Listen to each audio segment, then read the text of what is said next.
Chapter 30. Tom's Progress.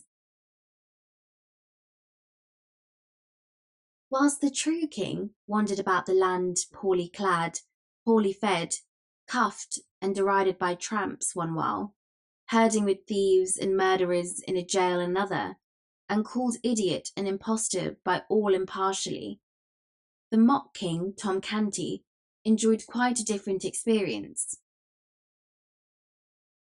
When we saw him last, royalty was just beginning to have a bright side for him. This bright side went on brightening more and more every day. In a very little while, it was become almost all sunshine and delightfulness. He lost his fears, his misgivings faded out and died, his embarrassments departed, and gave place to an easy and confident bearing. He worked the whipping boy mind to ever-increasing profit. He ordered my Lady Elizabeth and my Lady Jane Grey into his presence when he wanted to play or talk, and dismissed them when he was done with them, with the air of one familiarly accustomed to such performances. It no longer confused him to have these lofty personages kiss his hand at parting. He came to enjoy being conducted to bed in state at night, and dressed with intricate and solemn ceremony in the morning. It came to be a proud pleasure to march to dinner, attended by a glittering procession of officers of state and gentlemen-at-arms, insomuch indeed that he doubled his guard of gentlemen-at-arms and made them 100. He liked to hear the bugles sounding down the long corridors and the distant voices responding, "Way for the king." He even learned to enjoy sitting in throned state in council and seeming to be something more than the Lord Protector's mouthpiece. He liked to receive great ambassadors and their gorgeous trains, and listen to the affectionate messages they brought from illustrious monarchs who called him brother. Oh, happy Tom Canty, late of awful court! He enjoyed his splendid clothes and ordered more. He found his 400 servants too few for his proper grandeur, and trebled them. The adulation of salaaming courtiers came to be sweet music to his ears. He remained kind and gentle, and a sturdy and determined champion of all that were oppressed, and he made tireless war upon unjust laws. Yet upon occasion, being offended, he could turn upon an earl or even a duke and give him a look that would make him tremble. Once, when his royal sister, the grimly holy Lady Mary, set herself to reason with him against the wisdom of his course in pardoning so many people who would otherwise be jailed, or hanged, or burned, and reminded him that their august late father's prisons had sometimes contained as high as 60,000 convicts at one time, and that during his admirable reign he had delivered 72,000 thieves and robbers over to death by executioner. The boy was filled with generous indignation, and commanded her to go to her closet and beseech God to take away the stone that was in her breast and give her a human heart. Did Tom Canty never feel troubled about the poor little rightful prince, who had treated him so kindly, and had flown out with such hot zeal to avenge him upon the insolent sentinel at the palace gate? Yes, his first royal days and nights were pretty well sprinkled with painful thoughts about the lost prince, and with sincere longings for his return, and happy restoration to his native rights and splendours. But as time wore on, and the prince did not come, Tom's mind became more and more occupied with his new and enchanting experiences, and by little and little the vanished monarch faded almost out of his thoughts, and finally, when he did intrude upon them at intervals, he was become an unwelcome spectre, for he made Tom feel guilty and ashamed. Tom's poor mother and sisters travelled the same road out of his mind. At first, he pined for them, sorrowed for them, longed to see them, but later, the thought of their coming some day in their rags and dirt, and betraying him with their kisses, and pulling him down from his lofty place and dragging him back to the penury and degradation and the slums made him shudder. At last, they ceased to trouble his thoughts almost wholly, and he was content, even glad, for whenever their mournful and accusing faces did rise before him now, they made him feel more despicable than the worms that crawl. At midnight of the 19th of February, Tom Canty was sinking to sleep in his rich bed in the palace, guarded by his loyal vassals and surrounded by the pomps of royalty.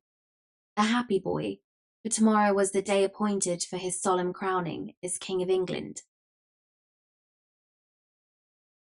At that same hour, Edward, the true king, hungry and thirsty, soiled and draggled, worn with travel, and clothed in rags and shreds, his share of the results of the riot, was wedged in among a crowd of people who were watching with deep interest certain hurrying gangs of workmen who were streamed in and out of Westminster Abbey, busy as ants.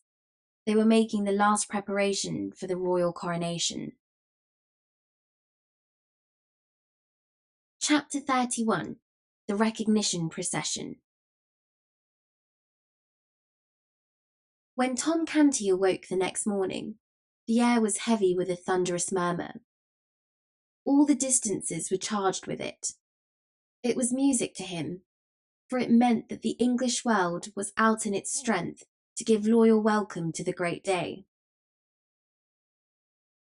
Presently, Tom found himself once more the chief figure in a wonderful floating pageant on the Thames, for by ancient custom, the recognition procession through London must start from the Tower, and he was bound thither. When he arrived there, the sides of the venerable fortress seemed suddenly rent in 1,000 places, and from every rent leaped a red tongue of flame and a white gush of smoke. A deafening explosion followed, which drowned the shoutings of the multitude and made the ground tremble.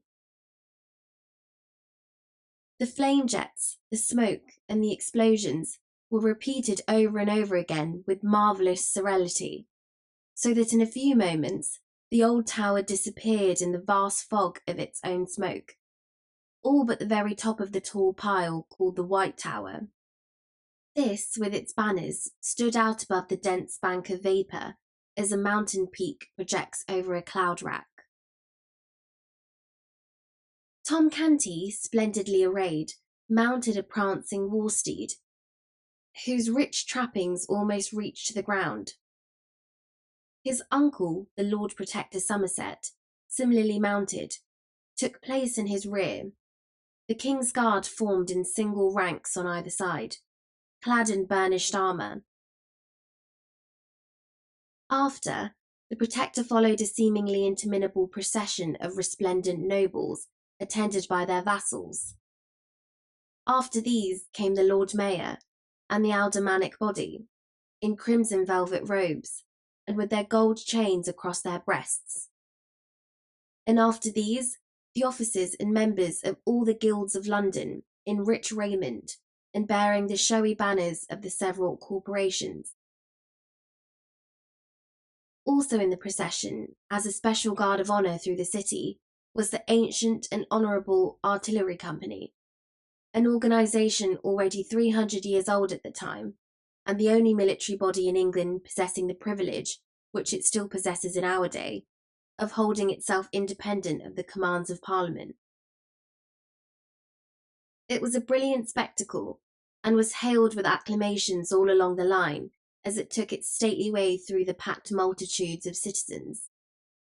The chronicler says, "The king, as he entered the city, was received by the people with prayers, welcomings, cries, and tender words, and all signs which argue an earnest love of subjects towards their sovereign. And the king, by holding up his glad countenance to such as stood afar off, and most tender language to those that stood nigh his grace, showed himself no less thankful to receive the people's goodwill than they to offer it. To all that wished him well, he gave thanks. To such as bade, "God save his grace," he said in return, "God save you all," and added that he thanked them with all his heart. Wonderfully transported were the people with the loving answers and gestures of their king. In Fenchurch Street, a fair child in costly apparel stood on a stage to welcome his Majesty to the city. The last verse of his greeting was in these words: "Welcome, O King, as much as hearts can think. Welcome again, as much as tongue can tell. Welcome to joyous tongues and hearts that will not shrink. God thee preserve, we pray and wish thee ever well." The people burst forth in a glad shout, repeating with one voice what the child had said. Tom Canty gazed abroad over the surging sea of eager faces, and his heart swelled with exultation, and he felt that the one thing worth living for in this world was to be a king and a nation's idol. Presently, he caught sight at a distance of a couple of his ragged Offal-Court comrades, one of them the Lord High Admiral in his late mimic court, the other the First Lord of the Bedchamber in the same pretentious fiction, and his pride swelled higher than ever. Oh, if they could only recognise him now! What unspeakable glory it would be if they could recognise him and realise that the derided mock king of the slums and back alleys was become a real king, with illustrious dukes and princes for his humble menials, and the English world at his feet. But he had to deny himself and choke down his desire, for such a recognition might cost him more than it would come to. So he turned away his head and left the two soiled lads to go on with their shoutings and glad adulations, unsuspicious of whom it was they were lavishing them upon. Every now and then rose the cry, "A largess, a largess," and Tom responded by scattering a handful of bright new coins abroad for the multitude to scramble for. The chronicler says, "At the upper end of Gracechurch Street, before the sign of the Eagle, the city had erected a gorgeous arch, beneath which was a stage, which stretched from one side of the street to the other. This was an historical pageant, representing the king's immediate progenitors. There sat Elizabeth of York in the midst of an immense white rose, whose petals formed elaborate furbelows around her. By her side was Henry VII, issuing out a vast red rose, disposed in the same manner. The hands of the royal pair were locked together, and the wedding ring ostentatiously displayed. From the red and white roses proceeded a stem, which reached up to a second stage, occupied by Henry VIII. Issuing from a red and white rose were the effigy of the new king's mother, Jane Seymour, represented by his side. One branch sprang from this pair, which mounted to a third stage, where sat the effigy of Edward VI himself, enthroned in royal majesty, and the whole pageant was framed with wreaths of roses, red and white. This quaint and gaudy spectacle so wrought upon the rejoicing people that their acclamations utterly smothered the small voice of the child, whose business it was to explain the thing in eulogistic rhymes. But Tom Canty was not sorry, for this loyal uproar was sweeter music to him than any poetry, no matter what its quality might be. Whithersoever Tom turned his happy young face, the people recognised the exactness of his effigy's likeness to himself, the flesh and the blood counterpart, and new whirlwinds of applause burst forth. The great pageant moved on, and still on, under one triumphal arch after another, and past a bewildering succession of spectacular and symbolic tableaux, each of which typified and exalted some virtue, or talent, or merit of the little kings. Throughout the whole of Cheapside, from every penthouse and window, hung banners and streamers, and the richest carpets, stuffs, and cloth of gold tapestried the streets, specimens of the great wealth of the stores within, and the splendour of this thoroughfare was equalled in the other streets, and in some even surpassed. And all these wonders and these marvels are to welcome me, murmured Tom Canty. The mock king's cheeks were flushed with excitement. His eyes were flashing, his senses swam in a delirium of pleasure. At this point, just as he was raising his hand to fling another rich largesse, he caught sight of a pale, astounded face, which was strained forward out of the second rank of the crowd, its intense eyes riveted upon him. A sickening consternation struck through him. He recognised his mother, and up flew his hand, palm outward, before his eyes. That old involuntary gesture, born of a forgotten episode and perpetuated by habit. In an instant more, she had torn her way out of the press and past the guards and was at his side. She embraced his leg, she covered it with kisses. She cried, "Oh, my child, my darling," lifting toward him a face that was transfigured with joy and love. The same instant, an officer of the king's guards snatched her away with a curse and sent her reeling back whence she came with a vigorous impulse from his strong arm. The words, "I do not know you, woman," were falling from Tom Canty's lips when this piteous thing occurred, but it smote him to the heart to see her treated so. And as she turned for a last glimpse of him whilst the crowd was swallowing her from his sight, she seemed so wounded, so broken-hearted, that a shame fell upon him which consumed his pride to ashes and withered his stolen royalty. His grandeurs were stricken valueless.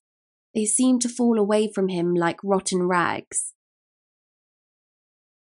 The procession moved on, and still on, through ever-augmenting splendours and ever-augmenting tempests of welcome. But to Tom Canty, they were as if they had not been. He neither saw nor heard. Royalty had lost its grace and sweetness. Its pomps were become a reproach. Remorse was eating his heart out. He said, "Would God I were free of my captivity."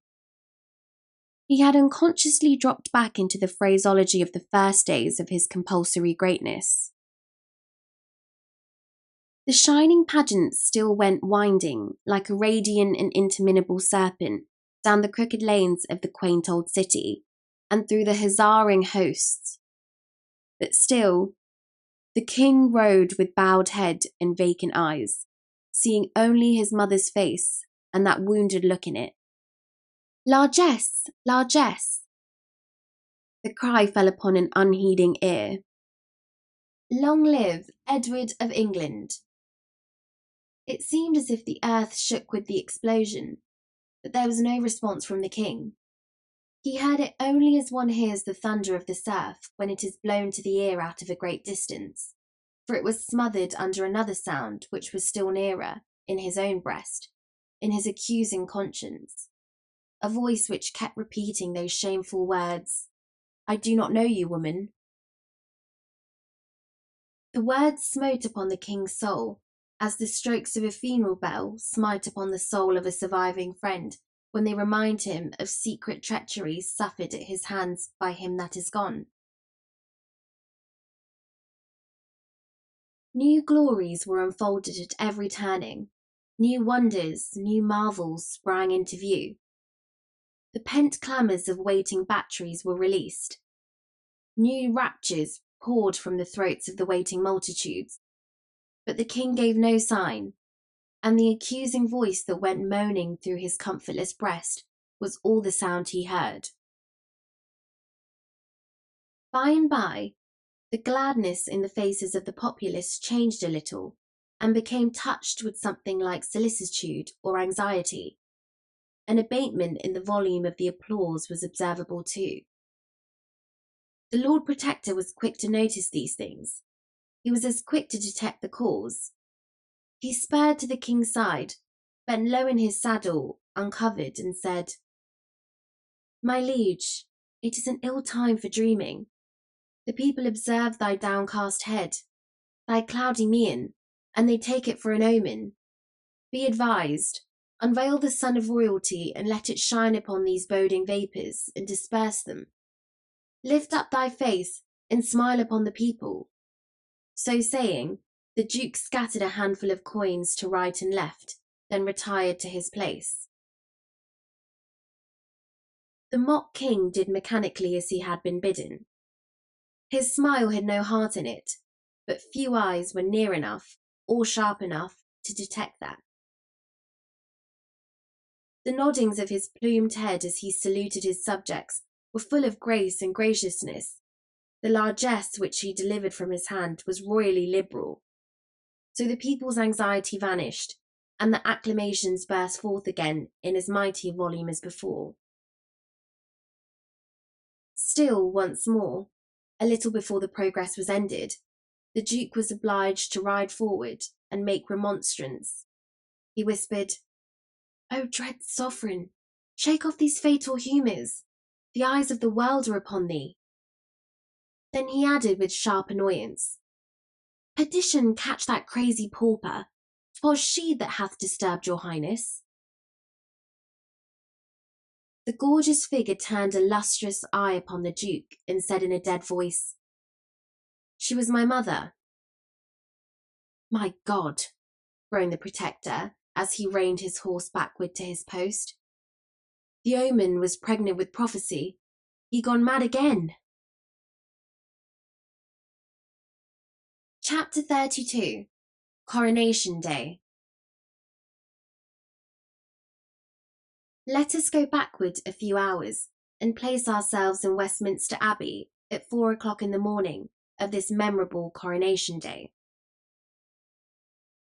We are not without company, for although it is still night, we find the torch-lighted galleries already filling up with people who are well content to sit still and wait 7 or 8 hours till the time shall come for them to see what they may not hope to see twice in their lives, the coronation of a king. Yes, London and Westminster have been astir ever since the warning guns boomed at 3 o'clock, and already crowds of untitled rich folk who have bought their privilege of trying to find sitting room in the galleries are flocking in at the entrances reserved for their sort.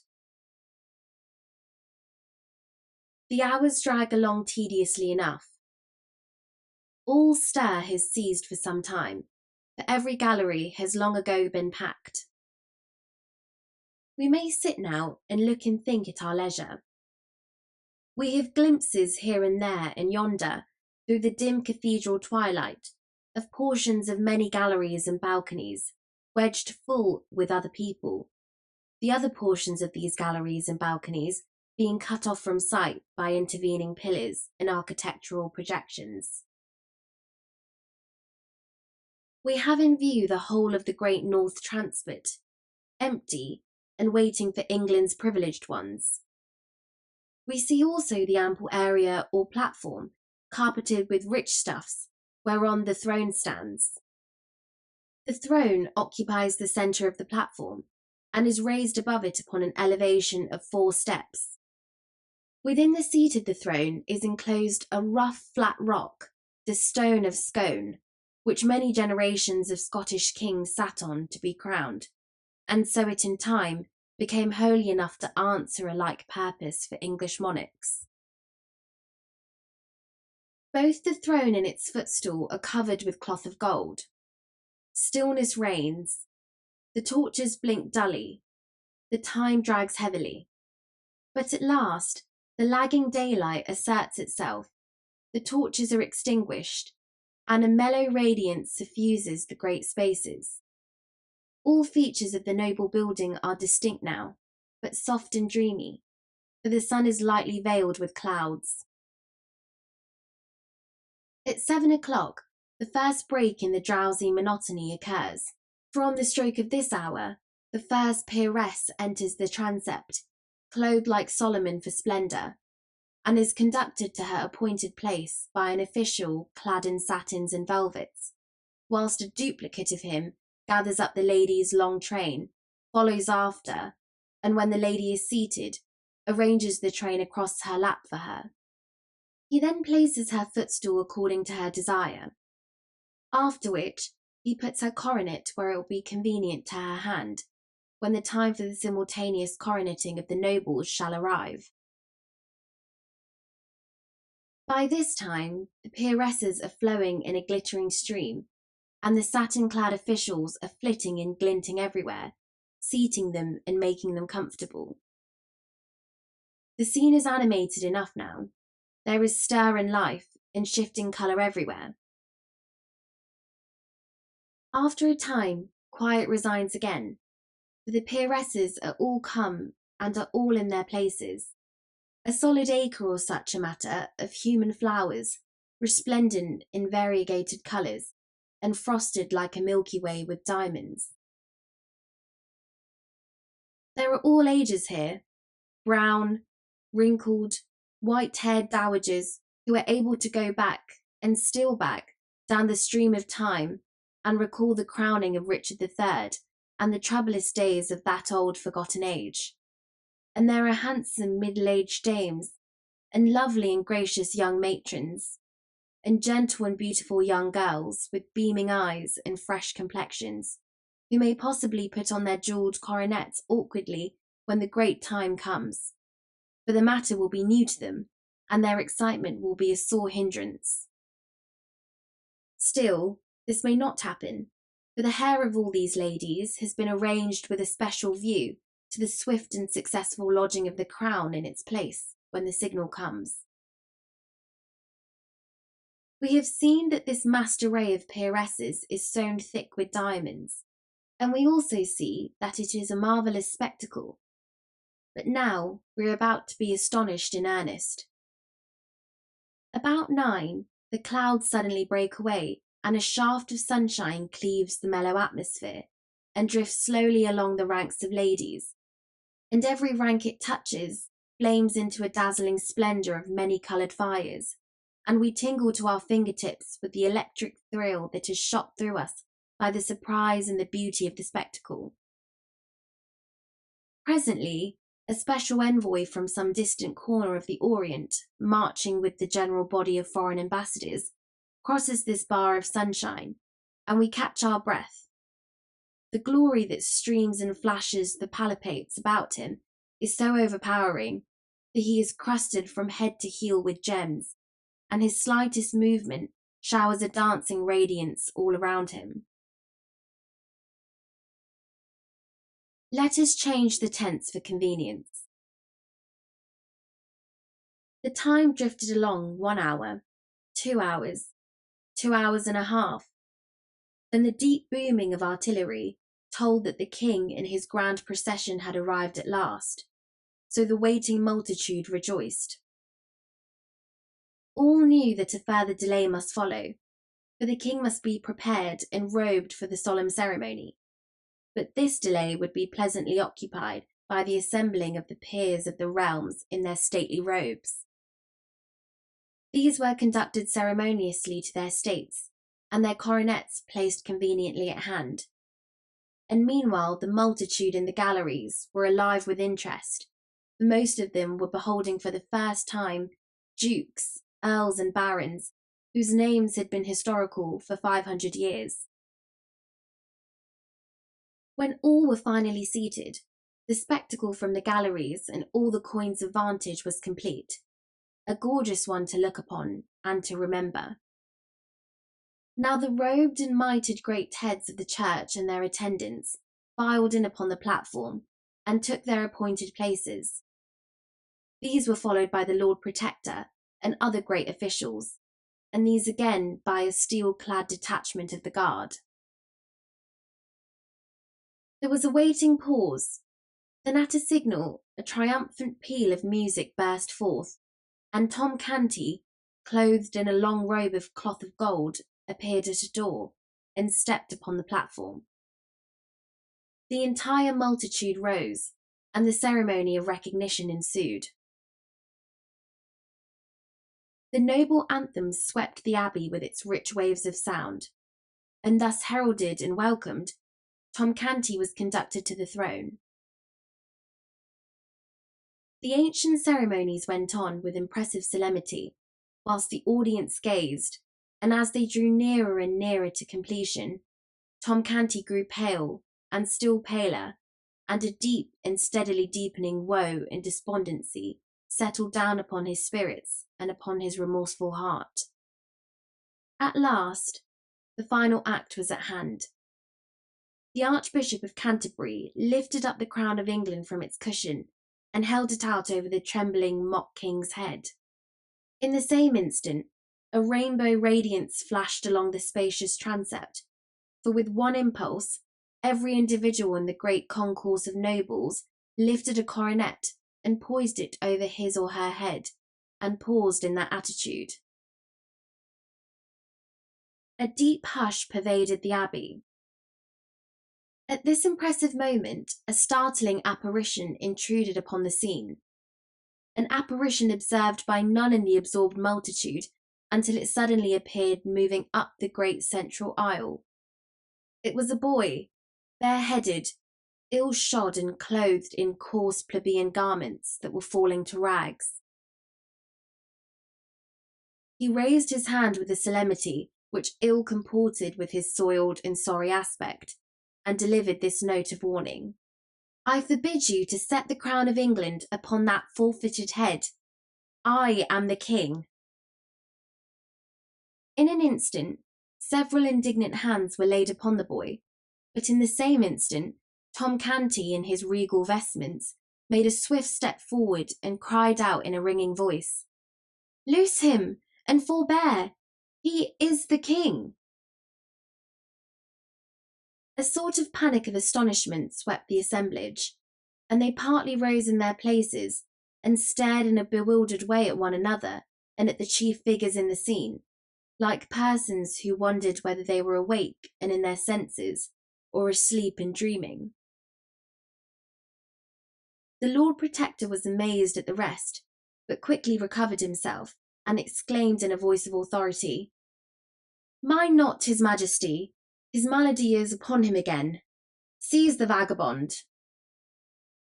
He would have been obeyed, but the mock king stamped his foot and cried out, On your peril! Touch him not! He is the king!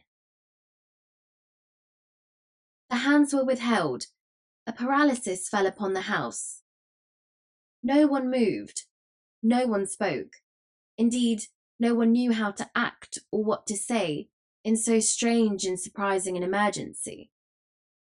While all minds were struggling to right themselves, the boy still moved steadily forward, with high port and confident mien. He had never halted from the beginning, and while the tangled minds still floundered helplessly, he stepped upon the platform, and the mock king ran with a glad face to meet him, and fell on his knees before him and said, Oh, my lord the king, let poor Tom Canty be first to swear fealty to thee, and say, Put on thy crown and enter into thine own again. The Lord Protector's eyes fell sternly upon the newcomer's face, but straightway the sternness vanished away, and gave place to an expression of wondering surprise. This thing happened also to the other great officers. They glanced at each other, and retreated a step by a common and unconscious impulse. The thought in each mind was the same. What a strange resemblance! The Lord Protector reflected a moment or two in perplexity. Then he said with grave respectfulness, By your favour, sir, I desire to ask certain questions which— I will answer them, my lord. The Duke asked him many questions about the court, the late king, the prince, the princesses. The boy answered them correctly and without hesitating. He described the rooms of state in the palace, the late king's apartments, and those of the Prince of Wales. It was strange, it was wonderful, yes. It was unaccountable. So all said that heard it. The tide was beginning to turn, and Tom Canty's hopes to run high when the Lord Protector shook his head and said, "It is true, it is most wonderful, but it is no more than our Lord the King likewise can do." This remark and this reference to himself as still the king saddened Tom Canty, and he felt his hopes crumbling from under him. "These are not proofs," added the Protector. The tide was turning very fast now, very fast indeed, but in the wrong direction. It was leaving poor Tom Canty stranded on the throne and sweeping the other out to sea. The Lord Protector communed with himself, shook his head. The thought forced itself upon him. It is perilous to the state and to us all to entertain so fateful a riddle as this. It could divide the nation and undermine the throne. He turned and said, "Sir Thomas, arrest this. No, hold." His face lighted, and he confronted the ragged candidate with this question: "Where lieth the Great Seal? Answer me this truly, and the riddle is unriddled, for only he that was the Prince of Wales can so answer. On so trivial a thing hang a throne and a dynasty." It was a lucky thought, a happy thought. That it was so considered by the great officials was manifested by the silent applause that shot from eye to eye around their circle in the form of bright approving glances.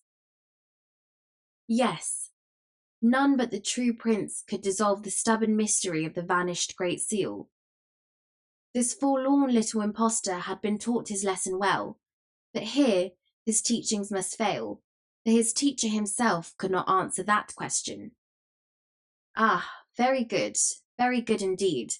Now we shall be rid of this troublesome and perilous business in short order. And so they nodded invisibly and smiled inwardly with satisfaction, and looked to see this foolish lad stricken with a palsy of guilty confusion. How surprised they were then to see nothing of the sort happen. How they marvelled to hear him answer up promptly, in a confident and untroubled voice, and say, "There is naught in this riddle that is difficult." Then, without so much as a by or leave to anybody, he turned and gave this command with the easy manner of one accustomed to doing such things: "My Lord St. John, go you to my private cabinet in the palace, for none knoweth the place better than you, and close down to the floor, in the left corner, remotest from the door that opens from the antechamber, you shall find in the wall a brazen nail-head. Press upon it, and a little jewel closet will fly open, which not even you do know of, no, nor any soul else in all world, but me and the trusty artisan that did contrive it for me. The first thing that falleth under your eye will be the Great Seal. Fetch it hither." All the company wondered at this speech, and wondered still more to see the little mendicant pick out this peer without hesitancy or apparent fear of mistake, and call him by name with such a placidly convincing air of having known him all his life. The peer was almost surprised into obeying. He even made a movement as if to go, but quickly recovered his tranquil attitude and confessed his blunder with a blush. Tom Canty turned upon him and said sharply, "Why dost thou hesitate? Hast not heard the king's command? Go." The Lord St. John made a deep obeisance, and it was observed that it was a significantly cautious and non-committal one, it not being delivered at either of the kings, but at the neutral ground about halfway between the two, and took his leave. Now began a movement of the gorgeous particles of that official group, which was slow, scarcely perceptible, and yet steady and persistent. A movement such as is observed in a kaleidoscope that is turned slowly, whereby the components of one splendid cluster fall away and join themselves to another. A movement which, little by little in the present case, dissolved the glittering crowd that stood about Tom Canty and clustered it together in the neighbourhood of the newcomer. Tom Canty stood almost alone. now ensued a brief season of deep suspense and waiting, during which even the few faint hearts still remaining near Tom Canty gradually scraped together courage enough to glide, one by one, over to the majority. So at last, Tom Canty, in his royal robes and jewels, stood wholly alone and isolated from the world, a conspicuous figure occupying an eloquent vacancy. Now the Lord St. John was seen returning. As he advanced up the mid-aisle, the interest was so intense that the low murmur of conversation in the great assemblage died out and was succeeded by a profound hush, a breathless stillness, through which his footfalls pulsed with a dull and distant sound. Every eye was fastened upon him as he moved along. He reached the platform, paused a moment, then moved toward Tom Canty with a deep obeisance and said, "Sire, the seal is not there." A mob does not melt away from the presence of a plague patient with more haste than the band of pallid and terrified courtiers melted away from the presence of the shabby little claimant of the crown. In a moment he stood all alone, without friend or supporter, a target upon which was concentrated a bitter fire of scornful and angry looks.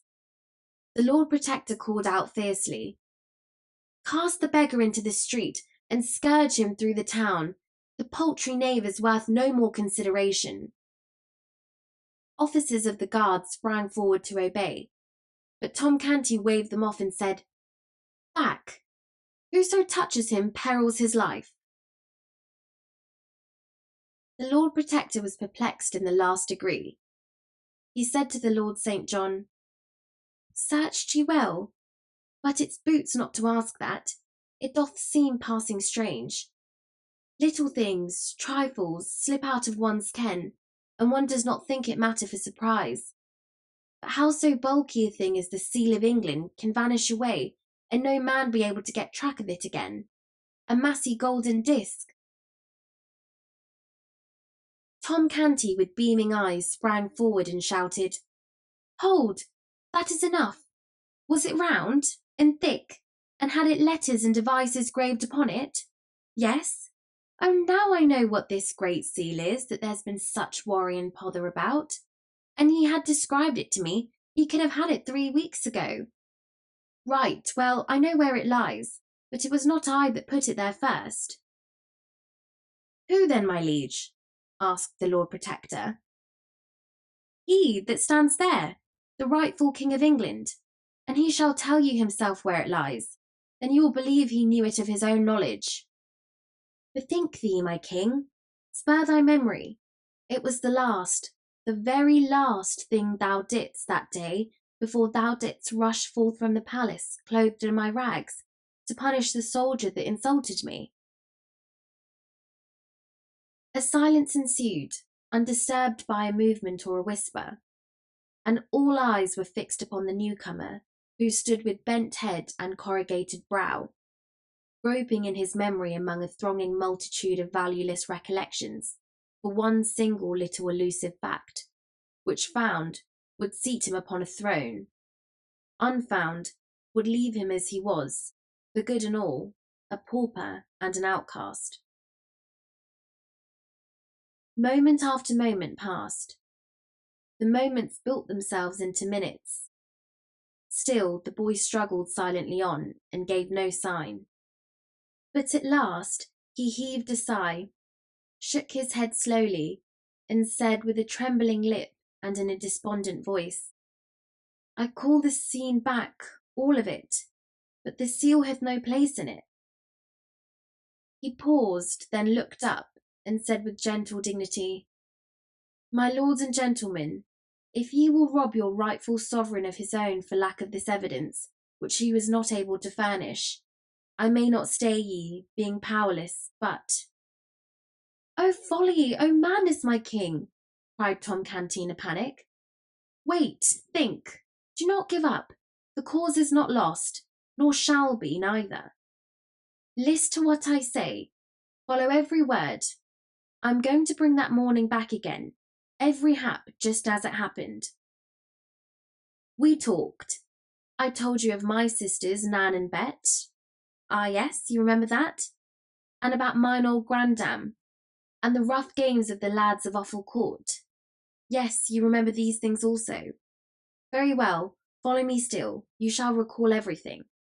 You gave me food and drink, and did with princely courtesy send away the servants, so that my low breeding might not shame me before them. Ah, yes, this also you remember? As Tom checked off his details, and the other boy nodded his head in recognition of them, the great audience and the officials stared in puzzled wonderment. The tale sounded like a true history, yet how could this impossible conjunction between a prince and a beggar boy have come about? Never was a company of people so perplexed, so interested, and so stupefied before. For a jest, my prince, we did exchange garments. Then we stood before a mirror, and so alike were we that both said it seemed as if there had been no change made. Yes, you remember that? Then you noticed that the soldier hurt my hand. Look, here it is. I cannot yet even write with it, the fingers are so stiff. At this your highness sprang up, vowing vengeance upon that soldier, and ran towards the door. You passed a table. That thing you call the seal lay on that table. You snatched it up and looked eagerly about, as if for a place to hide it. Your eye caught sight of— There, 'tis sufficient, and the good God be thanked, exclaimed the ragged claimant in a mighty excitement. Go, my good St. John, in an arm-piece of the Milanese armour that hangs on the wall, thou'lt find the seal. Right, my king, right, cried Tom Canty. Now the sceptre of England is thine own, and it were better for him that would dispute it that he had been born dumb. Go, my Lord St. John, give thy feet wings. The whole assemblage was on its feet now, and it's well nigh out of its mind with uneasiness, apprehension, and consuming excitement. On the floor and on the platform, a deafening buzz of frantic conversation burst forth, and for some time nobody knew anything, or heard anything, or was interested in anything but what his neighbour was shouting into his ear, or he was shouting into his neighbour's ear. Time, nobody knew how much of it, swept by, unheeded and unnoted.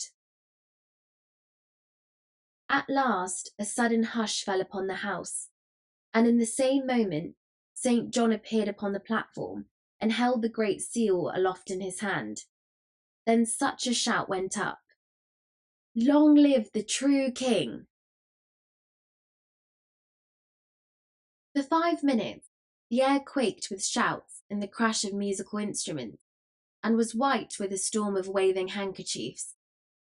And through it all, a ragged lad, the most conspicuous figure in England, stood flushed and happy and proud in the centre of the spacious platform, with the great vassals of the kingdom kneeling around him. Then all rose, and Tom Canty cried out, Now, O my king, take these regal garments back, and give poor Tom thy servant his shreds and remnants again. The Lord Protector spoke up. Let the small varlet be stripped and flung into the tower. But the new king, the true king, said, I will not have it so, but for him I have now got my crown again. None shall lay a hand upon him to harm him. And as for thee, my good uncle, my Lord Protector, this conduct of thine is not grateful toward this poor lad, for I hear he hath made thee a duke. The Protector blushed. Yet he was not a king, wherefore what is thy fine title worth now? Tomorrow you shall sue to me, through him, for its confirmation, else no duke, but a simple earl shalt thou remain. Under this rebuke, his Grace, the Duke of Somerset, retired a little from the front for the moment. The king turned to Tom and said kindly, My poor boy, how was it that you could remember where I hid the seal when I could not remember it myself? Ah, my king, that was easy, since I used it divers days. Used it? yet could not explain where it was. I did not know it was that they wanted. They did not describe it, your majesty. Then how used you it? The red blood began to steal up into Tom's cheeks, and he dropped his eyes and was silent. Speak up, good lad, and fear nothing, said the king. How used you the Great Seal of England? Tom stammered a moment in a pathetic confusion, then got it out. To crack nuts with. Poor child. The avalanche of laughter that greeted this nearly swept him off his feet. But if a doubt remained in any mind that Tom Canty was not the King of England and familiar with the august appurtenances of royalty, this reply disposed of it utterly. Meantime, the sumptuous robe of state had been removed from Tom's shoulders to the king's, whose rags were effectually hidden from sight under it. Then the coronation ceremonies were resumed. The true king was anointed, and the crown set upon his head, whilst cannon thundered the news to the city, and all London seemed to rock with applause. Chapter 33. Edward as King. Miles Hendon was picturesque enough before he got into the riot on London Bridge. He was more so when he got out of it. He had but little money when he got in, none at all when he got out. The pickpockets had stripped him of his last farthing. But no matter, so he found his boy. Being a soldier, he did not go at his task in a random way, but set to work, first of all, to arrange his campaign. What would the boy naturally do? Where would he naturally go? Well, argued Miles, he would naturally go to his former haunts, for that is the instinct of unsound minds when homeless and forsaken, as well as of sound ones. Whereabouts were his former haunts? His rags, taken together with the low villain who seemed to know him, and who even claimed to be his father, indicated that his home was in one or another of the poorest and meanest districts of London. Would the search for him be difficult or long? No, it was likely to be easy and brief. He would not hunt for the boy, he would hunt for a crowd. In the centre of a big crowd, or a little one, sooner or later, he should find his poor little friend. Sure, and the mangy mob would be entertaining itself with pestering and aggravating the boy, who would be proclaiming himself king, as usual. Then Miles Hendon would cripple some of those people and carry off his little ward, and comfort and cheer him with loving words, and the two would never be separated any more. So Miles started on his quest. Hour after hour he tramped through the back alleys and squalid streets, seeking groups and crowds, and finding no end of them, but never any sign of the boy. This greatly surprised him, but did not discourage him. To his notion, there was nothing the matter with his plan of campaign. The only miscalculation about it was that the campaign was becoming a lengthy one, whereas he expected it to be short. When daylight arrived at last, he had made many a mile and canvassed many a crowd, but the only result was that he was tolerably tired, rather hungry, and very sleepy. He wanted some breakfast, but there was no way to get it. To beg for it did not occur to him. As to pawning his sword, he would as soon have thought of parting with his honour. He could spare some of his clothes, yes, but one could as easily find a customer for a disease as for such clothes. At noon, he was still tramping among the rabble which followed after the royal procession now, for he argued that this regal display would attract his little lunatic powerfully. He followed the pageant through all its devious windings about London, and all the way to Westminster and the Abbey. He drifted here and there amongst the multitudes that were massed in the vicinity for a weary long time, baffled and perplexed, and finally wandered off, thinking and trying to contrive some way to better his plan of campaign. By and by, when he came to himself out of his musings, he discovered that the town was far behind him and that the day was growing old. He was near the river and in the country. It was a region of fine rural seats, not the sort of district to welcome clothes like his. It was not all cold, so he stretched himself on the ground in the lee of a hedge to rest and think. Drowsiness presently began to settle upon his senses. The faint and far-off boom of cannon was wafted to his ear, and he said to himself, "The new king is crowned," and straightway fell to sleep. He had not slept or rested before for more than 30 hours. He did not wake again until near the middle of the next morning. He got up, lame, stiff, and half-famished, washed himself in the river, stayed his stomach with a pint or two of water, and trudged off toward Westminster, grumbling at himself for having wasted so much time. Hunger helped him to a new plan now. He would try to get speech with old Sir Humphrey Marlowe and borrow a few marks, but that was enough of a plan for the present. It would be time enough to enlarge it when this first stage should be accomplished. Toward 11 o'clock he approached the palace, and although a host of showy people were about him, moving in the same direction, he was not inconspicuous. His costume took care of that. He watched these people's faces narrowly, hoping to find a charitable one whose possessor might be willing to carry his name to the old lieutenant. As to trying to get into the palace himself, that was simply out of the question.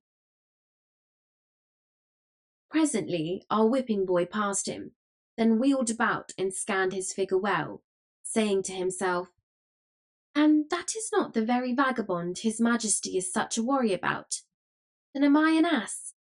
Though belike I was that before. He answereth the description to a rag. That God should make two such would be to cheapen miracles by wasteful repetition. I could contrive an excuse to speak with him." Miles Hendon saved him the trouble, for he turned about then, as a man generally will when somebody mesmerises him by gazing hard at him from behind, and observing a strong interest in the boy's eyes, he stepped toward him and said, "You have just come out of the palace. Do you belong there?" "Yes, your worship." "Know you Sir Humphrey Marlowe?" The boy started and said to himself, "Lord, mine old departed father." Then he answered aloud, "Right well, your worship." "Good. Is he within?" "Yes," said the boy, and added to himself, "within his grave." "Might I crave your favour to carry my name to him, and say I beg to say a word in his ear?" "I will dispatch the business right willingly, fair sir." "Then say Miles Hendon, son of Richard, is here without. I shall be greatly bounden to you, my good lad." The boy looked disappointed. The king did not name him so, he said to himself. But it mattereth not. This is his twin brother, and can give his majesty news of the other odds and ends, I warrant. So he said to Miles, "Step in there a moment, good sir, and wait till I bring you word." Hendon retired to the place indicated. It was a recess sunk in the palace wall, with a stone bench in it, a shelter for sentinels in bad weather. He had hardly seated himself when some halberdiers in charge of an officer passed by. The officer saw him, halted his men, and commanded Hendon to come forth. He obeyed, and was promptly arrested as a suspicious character prowling within the precincts of the palace. Things began to look ugly. Poor Miles was going to explain, but the officer roughly silenced him and ordered his men to disarm him and search him. "God of his mercy grant that they find somewhat," said poor Miles. "I have searched enow and failed. yet is my need greater than theirs. Nothing was found but a document. The officer tore it open, and Hendon smiled when he recognised the pothooks made by his lost little friend that black day at Hendon Hall. The officer's face grew dark as he read the English paragraph, and Miles blenched to the opposite colour as he listened. "Another new claimant of the crown," cried the officer. "Verily, they breed like rabbits to the day. Seize the rascal, men, and see ye keep him fast while I convey this precious paper within and send it to the king." He hurried away, leaving the prisoner in the grips of the halberdiers. "Now is my evil luck ended at last," muttered Hendon, "for I shall dangle at a rope's end for a certainty by reason of that bit of writing. And what will become of my poor lad? Ah, only the good God knoweth." By and by he saw the officer coming again in a great hurry, so he plucked his courage together, purposing to meet his trouble as became a man. The officer ordered the men to loose the prisoner and return his sword to him, then bowed respectfully and said, "Please you, sir, to follow me." Hendon followed, saying to himself, "And if I were not travelling to death and judgment, and so must needs economise in sin, I would throttle this knave for his mock courtesy." The two traversed a populous court and arrived at the grand entrance of the palace, where the officer, with another bow, delivered Hendon into the hands of a gorgeous official, who received him with profound respect and led him forward through the great hall, lined on both sides with rows of splendid flunkeys, who made reverential obeisance as the two passed along, but fell into death throes of silent laughter at our stately scarecrow the moment his back was turned. And up a broad staircase, among flocks of fine folk, and finally conducted him into a vast room, clove a passage for him through the assembled nobility of England, then made a bow, reminded him to take off his hat, and left him standing in the middle of the room, a mark for all eyes, for plenty of indignant frowns, and for a sufficiency of amused and derisive smiles. Miles Hendon was entirely bewildered. There sat the young king under a canopy of state 5 steps away, with his head bent down and aside, speaking with a sort of human bird of paradise, a duke maybe. Hendon observed to himself that it was hard enough to be sentenced to death in the full vigour of life, without having this peculiarly public humiliation added. He wished the king would hurry about it. Some of the gaudy people nearby were becoming pretty offensive. At this moment, the king raised his head slightly, and Hendon caught a good view of his face. The sight nearly took his breath away. He stood gazing at the fair young face like one transfixed, then presently exclaimed, "Lo, the lord of the kingdom of dreams and shadows on his throne!" He muttered some broken sentences, still gazing and marvelling, then turned his eyes around and about, scanning the gorgeous throng and the splendid saloon, murmuring, "But these are real. Verily, these are real. Surely it is not a dream." He stared at the king again and thought, "Is it a dream, or is he the veritable sovereign of England, and not the friendless poor Tom O'Bedlam I took him for? Who shall solve me this riddle?" A sudden idea flashed in his eye, and he strode to the wall, gathered up the chair, brought it back, planted it on the floor, and sat down in it. A buzz of indignation broke out. A rough hand was laid upon him, and a voice exclaimed, "Up, thou mannerless clown! What, sit in the presence of the king?" The disturbance attracted his Majesty's attention, who stretched forth his hand and cried out, "Touch him not, it is his right." The throng fell back stupefied. The king went on, Learn ye all, ladies, lords, and gentlemen, that this is my trusty and well-beloved servant, Miles Hendon, who interposed his good sword and saved his prince from bodily harm and possible death, and for this he is a knight by the king's voice. Also learn that for a higher service, in that he saved his sovereign's stripes and shame, taking these upon himself, he is a peer of England, Earl of Kent, and shall have gold and lands meet for the dignity. More, that the privilege which he hath just exercised is his by royal grant. For we have ordained that the chiefs of his line shall have and hold the right to sit in the presence of the majesty of England henceforth, age after age, so long as the crown shall endure. Molest him not. Two persons who, through delay, had only arrived from the country during this morning, and had now been in this room only 5 minutes, stood listening to these words, and looking at the king, then at the scarecrow, then at the king again, in a sort of torpid bewilderment. These were Sir Hugh and the Lady Edith. But the new earl did not see them. He was still staring at the monarch in a dazed way, and muttering, "Oh, body o' me! This my pauper! This my lunatic!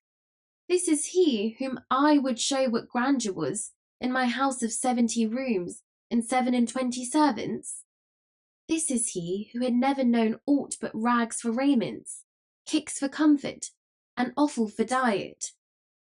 This is he whom I adopted and would make respectable. Would God I had a bag to hide my head in." Then his manners suddenly came back to him, and he dropped upon his knees, with his hands between the king's, and swore allegiance, and did homage for his lands and titles. Then he rose and stood respectfully aside, a mark still for all eyes, and much envy too. Now the king discovered Sir Hugh, and spoke out with wrathful voice and kindling eye. "Strip this robber of his false show and stolen estates, and put him under lock and key till I have need of him." The late Sir Hugh was led away. There was a stir at the other end of the room now.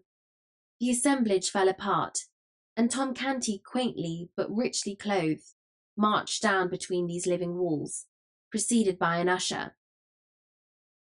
He knelt before the king, who said, "I have learned the story of these past few weeks, and am well pleased with thee. Thou hast governed the realm with right royal gentleness and mercy. Thou hast found thy mother and thy sisters again? Good. They shall be cared for, and thy father shall hang, if thou desire it, and the law consent. Now all ye that hear my voice, that from this day, they that abide in the shelter of Christ Hospital, and share the king's bounty, shall have their minds and hearts fed, as well as their baser parts. And this boy shall dwell there, and hold for the chief place in its honourable body of governors during life. And for that he hath been a king, it is meet that other than common observance shall be his due. Wherefore note that his dress of state, for by it he shall be known, and none shall copy it. And wheresoever he shall come, it shall remind the people that he hath been royal in his time, and none shall deny him his due of reverence, or fail to give him salutation. He hath the throne's protection, he hath the crown's support. He shall be known and called by the honourable title of the King's Ward." The proud and happy Tom Canty rose and kissed the king's hand, and was conducted from the presence. He did not waste any time, but flew to his mother to tell her and Nan and Bet all about it, and get them to help him enjoy the great news.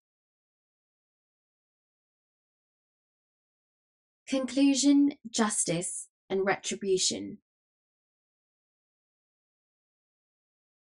When the mysteries were all cleared up, it came out by confession of Hugh Hendon that his wife had repudiated Miles by his command that day at Hendon Hall. a command assisted and supported by perfectly trustworthy promise that if she did not deny that he was Miles Hendon and stand firmly to it, he would have her life. Whereupon she said, "Take it." She did not value it, and she would not repudiate Miles. Then the husband said he would spare her life, but have Miles assassinated. This was a different matter, so she gave her word and kept it. Hugh was not prosecuted for his threats, or for stealing his brother's estates and title, because the wife and brother would not testify against him, and the former would not have been allowed to do it, even if she had wanted to. Hugh deserted his wife and went over to the continent, where he presently died, and by, the Earl of Kent married his relict. There were grand times and rejoicings at Hendon village when the couple paid their first visit to the hall. Tom Canty's father was never heard of again. The king sought out the farmer who had been branded and sold as a slave, and reclaimed him from his evil life with the Ruffler's gang, and put him in the way of a comfortable livelihood. He also took that old lawyer out of prison and remitted his fine. He provided good homes for the daughters of the 2 Baptist women who he saw burned at the stake, and roundly punished the official who laid the undeserving stripes upon Miles Hendon's back. He saved from the gallows the boy who had captured the stray falcon, and also the woman who had stolen a remnant of clothing from a weaver, but he was too late to save the man who had been convicted of killing a deer in the royal forest. He showed favour to the justice who had pitied him when he was supposed to have stolen a pig, and he had the gratification of seeing him grow in the public esteem and become a great and honoured man. As long as the king lived, he was fond of telling the story of his adventures, all through from the hour that the sentinel cuffed him away from the palace gate, till the final midnight when he was deftly mixed himself into a gang of hurrying workmen, and so slipped into the abbey, and climbed up and hid himself in the confessor's tomb, and then slept so long next day that he came within one of missing the coronation altogether. He said that the frequent rehearsing of the precious lesson kept him strong in his purpose to make its teachings yield benefits to his people. And so, whilst his life was spared, he should continue to tell the story, and thus keep its sorrowful spectacles fresh in his memory, and the springs of pity replenished in his heart. Miles Hendon and Tom Canty were favourites of the king all through his brief reign, and his sincere mourners when he died. The good Earl of Kent had too much sense to abuse his peculiar privilege, but he exercised it twice after the instance we have seen of it, before he was called from this world, once at the accession of Queen Mary, and once at the accession of Queen Elizabeth. A descendant of his exercised it at the accession of James I. Before this one's son chose to use the privilege, near a quarter of a century had elapsed, and the privilege of the Kents had faded out of most people's memories. So when the Kent of that day appeared before Charles I in his court, and sat down in the sovereign's presence to assert and perpetuate the right of his house, there was a fine stir indeed. But the matter was soon explained, and the right confirmed. The last Earl of the line fell in the wars of the Commonwealth, fighting for the king, and the odd privilege ended with him. Tom Canty lived to be a very old man, a handsome white-haired old fellow of grave and benignant aspect. As long as he lasted, he was honoured, and he was also reverenced, for his striking and peculiar costume kept the people reminded that in his time he had been royal. So wherever he appeared, the crowd fell apart, making way for him and whispering to another, "Doff thy hat, it is the king's ward." And so they saluted, and got his kindly smile in return, and they valued it too. His was an honourable history. Yes, King Edward VI lived only a few years, poor boy, but he lived them worthily. More than once, when some great dignitary, some gilded vassal of the crown, made argument against his leniency, and urged that some law which he was bent upon amending was gentle enough for its purpose, and wrought no suffering or oppression which any one might needily mind, the young king turned the mournful eloquence of his great compassionate eyes upon him, and answered, "What dost thou know of suffering and oppression? I and my people know, but not thou." The reign of Edward VI was a singularly merciful one for those harsh times. Now that we are taking leave of him, let us try to keep this in our minds, to his credit.